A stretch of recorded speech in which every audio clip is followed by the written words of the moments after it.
ಹಾಗೂ ಇವತ್ತಿನ ಕಾರ್ಯಕ್ರಮದಲ್ಲಿ ನೀವು ನೋಡ್ತಾ ಇರುವಂತದ್ದು ಸವದತ್ತಿ ತಾಲೂಕಿನ ಯರಗಟ್ಟಿ ಗ್ರಾಮದ ದೂರದುಂಡೇಶ್ವರ ಮಠದಲ್ಲಿ ನೆರವೇರಿಸಲಾದಂತಹ ಅದ್ಧೂರಿ ಗಣೇಶೋತ್ಸವ ಕಾರ್ಯಕ್ರಮದ ದೃಶ್ಯಗಳನ್ನ. ಗಣಪತಿಯನ್ನ ಯಾವ ರೀತಿ ಅನುಷ್ಠಾನ ಮಾಡಬೇಕು ಅನ್ನುವಂತಹ ಮಹತ್ವದ ವಿಚಾರಗಳನ್ನ ಗುರುಜಿಯವರು ತಿಳಿಸ್ಕೊಡ್ತಾ ಇದ್ರು. ಆ ವಿಚಾರಗಳನ್ನ ಮತ್ತೆ ಮುಂದುವರಿಸೋಣ. ಅಲ್ರಿ ಟೈಮಿಂಗ್ ಬೆಳಗ್ಗೆ ಮಾಡುದನ್ರಿ ಬ್ರಾಹ್ಮಿ ಮುಹೂರ್ತದಲ್ಲಿ ಮೊದಲನೇ ದಿವಸ ಮಾತ್ರ, ಅದಾದ ಮೇಲೆ ನಿಮ್ಮ ಅನುಕೂಲ ಯಾವ ಬೇಕಾದ್ರೂ ಮಾಡಿ. ಆದ್ರೆ ಒಂದಂತೂ ಸತ್ಯ, ನೀವು ಮಾಡ್ತಕ್ಕಂತಹ ಅನುಷ್ಠಾನ ಶ್ರದ್ಧಾಭಕ್ತಿಯಿಂದ ನೀವು ಮಾಡಿ ಖಂಡಿತ ಕಾರ್ಯಸಿದ್ಧಿ ಆಗುತ್ತೆ.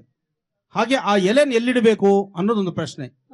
ಯಾಕೆಂದ್ರೆ ಸಾವಿರಾರು ಜನ ಇದ್ದ ಮೇಲೆ ಒಬ್ಬೊಬ್ಬರಿಗೂ ಒಂದೊಂದು ಮನಸ್ಸಲ್ಲಿ ಇರುತ್ತೆ ಪ್ರಶ್ನೆ.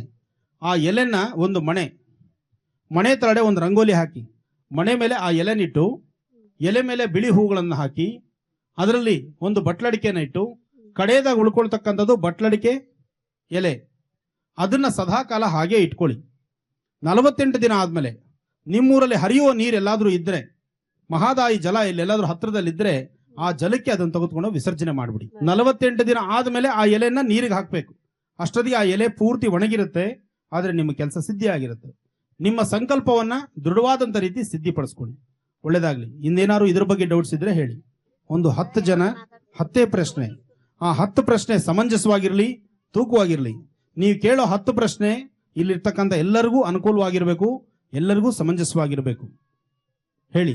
ಈಗ ಅಜ್ಜಾರಿ ಯಾರ ಎಲ್ಲಿ ಹರ್ಕೊಂಡ್ ಬರೋ ಮುಂದ್ರಿ ಯಾರೇ ಮಾತಾಡ್ಸಿದ್ರ ಮಾತಾಡೋದನ್ರಿ ಬೇಡ ಅಂತ, ಅದೆಲ್ಲ ತೊಂದರೆ ಇಲ್ಲ. ಆದ್ರೆ ಆ ಎಲೆನ ಕೀಳುವಾಗ ಮಾತ್ರ ಮತ್ತೊಬ್ಬರ ದೃಷ್ಟಿ ನಿಮ್ಮ ಮೇಲೆ ಬೀಳಬಾರ್ದು. ಮಾಡಿ. ಒಳ್ಳೇದಾಗ್ಲಿ. ಈಗ ಅಜ್ಜಾರಿ ಎಲ್ಲಿ ಬೆಳಗ್ಗೆನ ಕಿತ್ಕೊಂಡ್ ಬರ್ದಲ್ರಿ, ಸಾಯಂಕಾಲ ತಂದಿಟ್ಟು ನಡೀತೈತ್ರಿ. ಬೆಳಗಿನ ಬ್ರಾಹ್ಮಿ ಮುಹೂರ್ತ ಅಂದಿದ್ದೀನಿ, ಹೊಟ್ಟೆ ಹಸಿತಾ ಇದೆ. ಒಂದೇ ಪ್ರಶ್ನೆನೆ ಕೆಲ್ಸಕ್ಕೆ ಬಾರದು ಅಂತ ಹೇಳಬಾರ್ದು. ಕೇಳಾಕತ್ಯಾರ ಹೇಳ್ರಿ. ಹಲೋ ಮಾತಾಡ. ನಮಸ್ಕಾರ. ಹೇಳಮ್ಮ. ನನಗ್ 16 ವರ್ಷ ಆದ್ರಿ, ಮಕ್ಕಳಾಗಿಲ್ಲ. 16 ವರ್ಷ ಆಗಿದೆ, ಮಕ್ಕಳಾಗಿಲ್ಲ. ಆಗಿಲ್ಲ ಗುರುಜಿ. ಇನ್ನು 2 ವರ್ಷ ಅವಶ್ಯಕತೆ, ಅಂದ್ರೆ 2 ವರ್ಷದಲ್ಲಿ ಆದ್ರೆ ಆದಂಗೆ.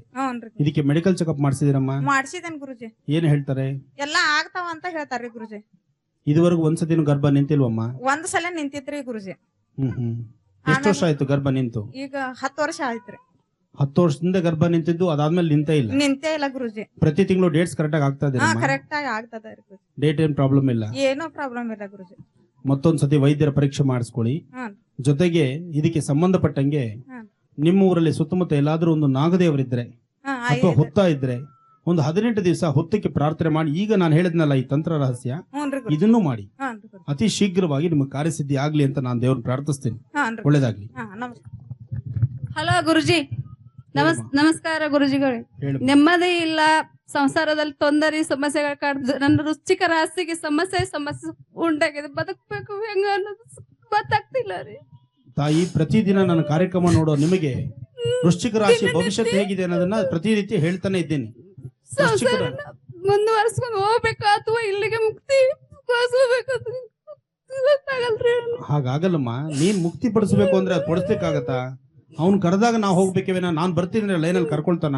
ಜೀವನ ಸಾಕಾಗಿ ಹೋಗಿದ್ರಿ. ಹೌದು. ವೃಶ್ಚಿಕ ರಾಶಿಯವರಿಗೆ ರಾಶ್ಯಾಧಿಪತಿ ಶನೇಶ್ಚರ. ಈಗ ವೃಶ್ಚಿಕ ರಾಶಿಯವರಿಗೆ ಶನಿ ಇರ್ತಕ್ಕಂಥದ್ದು 7.5 ನಡೀತಿದೆ. 7 ವರ್ಷ ಕಾಲ ಶನಿ ನಡೆಸ್ತಾ ಇದ್ದಾನೆ.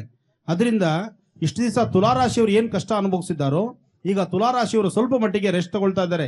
ಒಂದಿಷ್ಟು ನೆಮ್ಮದಿ ಸಿಕ್ಕಿದೆ. ವೃಶ್ಚಿಕದಲ್ಲಿ ತೊಂದರೆ ಇದೆ, ಆರೋಗ್ಯದಲ್ಲಿ ಸಮಸ್ಯೆ. ನೋಡಮ್ಮ, ನಾನೊಂದು ಮಾತು ಹೇಳ್ತೀನಿ ಕೇಳು. ವೃಶ್ಚಿಕ ರಾಶಿ ಅಂದ್ಮೇಲೆ ನೀನ್ ಪ್ರತಿನಿತ್ಯ ನನ್ನ ನೇರ ಪ್ರಸಾರ ನೋಡಿದ್ರೆ ಸಾಕು, ನಿನಗೆ ಅಲ್ಲಿ ಪರಿಹಾರ ಸಿಕ್ಕೋಗುತ್ತೆ. ನೆಮ್ಮದಿ ಸಿಗಲ್ಲಮ್ಮ. ಯಾಕೆಂದ್ರೆ ವೃಶ್ಚಿಕ ರಾಶಿಯವ್ರ ಫಲನೇ ಹಾಗೆ. ಸ್ವಲ್ಪ ದಿವಸ ಕಷ್ಟ ಅನುಭವಿಸ್ಲೇಬೇಕು, ವಿಧಿ ಇಲ್ಲ. ಗುರುಜಿ, ನಿಮ್ಗೆ ಶಿರಸಾಷ್ಟಾಂಗ ನಮಸ್ಕಾರಗಳು ಗುರುಜಿ. ನಮ್ ತಂದೆ ತೀರೋಗಿದ್ದಾರೆ ಗುರುಜಿ. ನಾನ್ 2nd ಇಯರ್ PUC ಓದ್ತಾ ಇದ್ದೀನಿ ಗುರುಜಿ. ನಂಗೆ ಓದುವಾಗ ನಿದ್ದೆ ಬಾಳ್ ಬರುತ್ತೆ ಗುರುಜಿ. ಏನ್ ಮಾಡ್ಬೇಕು ಗೊತ್ತಿಲ್ಲ ಗುರುಜಿ. ನನಗ್ ಮುಂದೆ ಹೋಗ್ಬೇಕಂತ ಬಹಳ ಆಸೆ ಐತ್ರಿ ಗುರುಜಿ.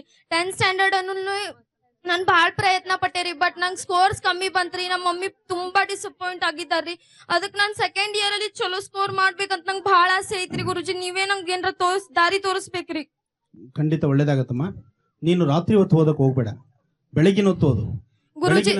2nd ಇಯರ್ ಎಕ್ಸಾಮ್ಸ್ ಗೆ ತುಂಬಾ ಕಮ್ಮಿ ಸಮಯ ಉಳಿದಿದೆ ಗುರುಜಿ. ಅದಕ್ಕಾಗಿ ಹೇಗ್ ಮಾಡ್ಬೇಕಂತ ತುಂಬಾ ಭಯ ಆಗ್ತಾ ಇದೆ ಗುರುಜಿ. ಮಗು, ನಿನಗೆ ಎಕ್ಸಾಮ್ ಅಲ್ಲಿ ಕೊಡ್ತಕ್ಕಂಥದ್ದು ಒಂದೇ ಶೀಟ್ ಪೇಪರ್.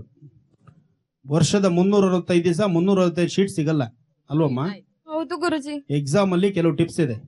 ಸುಲಭನಾಗಿ ನೀನು ಪಾಸಿಂಗ್ ಮಾರ್ಕ್ಸ್ ತಗೊಳ್ಳುವಂತಹದ್ದು. ಆದ್ರೆ ಪಾಸಿಂಗ್ ಮಾರ್ಕ್ಸ್ ಅಂತ ಯಾರು ಗಮನಕ್ಕೆ ತಂದ್ಕೋಬೇಡಿ. ನಿನಗಷ್ಟೇ ನಾನು ಈ ಮಾತು ಹೇಳ್ತಾ ಇದ್ದೇನೆ. ಅದನ್ನ ಸರಿಯಾದಂತಹ ನಿಮ್ಮ ಗುರುಗಳನ್ನ ಭಕ್ತಿಯಿಂದ ಕೇಳಿಕೊಂಡು ಅದಕ್ಕೆ ಬೇಕಾದಂತ ರೀತಿ ನೀನು ಪ್ರಿಪೇರ್ ಆಗ್ಬೇಕು. ಗುರುಜಿ ಟೈಮ್, ನಾನೊಂದು ನಿಮಿಷ, ನನ್ನ ಮಾತು ಮುಗಿಬೇಕು ಆಯ್ತಮ್ಮ. ಆತರ ಪಡಬೇಡ. ಫಸ್ಟ್ ಬೆಳಗ್ಗೆ ಹೊತ್ತು ಓದೋದು ಕಲ್ತ್ಕೋ. ನೀನ್ ಓದ್ತೀಯ, ನಿನ್ನ ಸ್ವರ ತರಂಗದಲ್ಲಿ ಆ ಶಕ್ತಿ ಇದೆ, ನೀನ್ ಸಾಧನೆ ಮಾಡೋ ಶಕ್ತಿ ನಿನಗಿದೆ. ಆದ್ರೆ ನೀನು ಅಧೈರ್ಯ ಪಡ್ತಾ ಇದೀಯ ಅಷ್ಟೇನೆ. ಜೊತೆಗೆ ಓದಕ್ ಕೂತ್ಕೊಂಡಾಗ ನೀನ್ ಬೇರೆ ಬೇರೆ ಮಾರ್ಗಗಳನ್ನ ಓದ್ತಾ ಯೋಚನೆ ಮಾಡ್ತಾ ಇದೀಯ. ಆ ಆಲೋಚನೆಗಳನ್ನ ಬಿಡು. ಅದರಲ್ಲೂ ಈ ಕಳೆದ 8 ತಿಂಗಳಿಂದ ನೀನು ಒಳ್ಳೆ ಮನಸ್ಥಿತಿಯಲ್ಲಿ ಇಲ್ಲ. ನಿನ್ನ ಮನಸ್ಸಲ್ಲಿ ತುಂಬಾ ಚಂಚಲತೆ ಒಳಗಾಗ್ತಾ ಇದೆ. ಅದನ್ನು ದೂರ ಮಾಡ್ಕೋ, ಖಂಡಿತ ಅನುಕೂಲ ಆಗತ್ತೆ. ಇದಕ್ಕೆ ಸಂಬಂಧಪಟ್ಟಂಗೆ ಗುರುಗಳ ಹತ್ರ ಬೇಕಾದಂತ ರೀತಿ ನೀನು ಆದಷ್ಟು ಬೇಗ ಒಳ್ಳೆ ಮಾರ್ಗದರ್ಶನವನ್ನು ತೆಗೆದುಕೊಂಡು ಅನುಕೂಲ ಸಿದ್ಧಿಪಡಿಸ್ಕೊ. ಚೆನ್ನಾಗಿ ಓದ್ತೀಯ. ಗುರುಜಿ, ನನ್ನ ಮುಂದಿನ ಭವಿಷ್ಯ ಏನನ್ನೋದ ಗೊತ್ತಾಗ್ಲಿಲ್ಲ. ನಾನು ಏನ್ ಮಾಡ್ಬೇಕು? ಅದಕ್ಕೆ ಅನುಷ್ಠಾನ ಏನಾರ ಇದ್ರೆ ತಿಳಿಸಿ ಅಂತ ಕೇಳ್ಕೊ. ಅದನ್ನ ಶನೇಶ್ವರನ್ನೇ ಕೇಳಬೇಕಾಗತ್ತೆ. ಯಾಕೆಂದ್ರೆ ನಾನು ಹೇಳಿದೆ, ವೃಶ್ಚಿಕ ರಾಶಿಯವರಿಗೆ ಶನಿ ನಡೀತಾ ಇದೆ, ಅದು ಬೇಗ ಗುಣ ಆಗೋದಲ್ಲ ಅಂತ. ಆದ್ರೂ ನೀವು ಆ ಪ್ರಶ್ನೆ ಮುಂದುವರಿಸ್ತಾ ಇದ್ದೀರಿ.